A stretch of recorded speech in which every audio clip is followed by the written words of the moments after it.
You've hit the nail on the head. The reality for Ukraine is pushing Russia out of Ukraine doesn't end the war.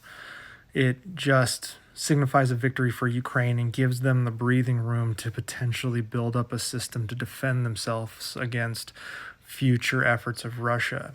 It also means that Russia would have depleted combat power that would take years to regenerate. But that doesn't mean Russia is going to stop being belligerent. There are multiple ways for Russia to disrupt Ukraine without having to even invade.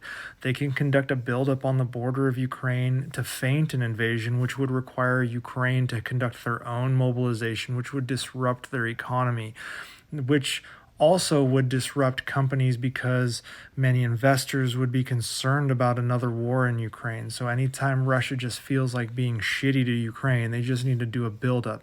They can also disrupt food supplies. They can disrupt operations that take place on the high seas or in the Black Sea. There's cyber attacks. There's kidnappings, assassinations. There's so many things that Russia, if they lose on the battlefield, will continue to be a thorn in Ukraine's side. And that is only going to change if the regime in Russia becomes not of the Putin slash Soviet KGB slash Stalin like thinking that we see in the current regime.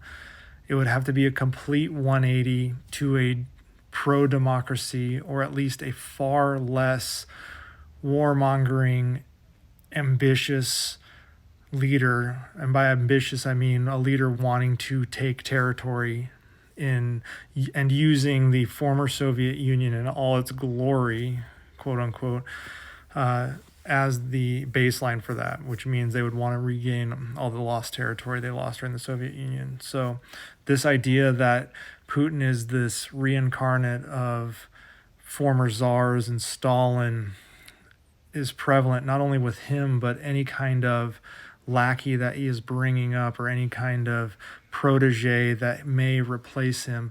He has a myriad of people that surround him that think very similarly to him, and he's done that by design. So if there is going to be a change where Ukraine is going to be absolutely safe, well, nothing is absolute, but if Ukraine is going to be safer, or we're going to revert back to the pre-2014 status quo, then it will require a regime change. The echoes of Putin, let alone Putin himself, would have to be completely eradicated from the Kremlin. And I don't see that happening in any meaningful way anytime soon. So Ukraine may win on the battlefield, but the war would be far from over.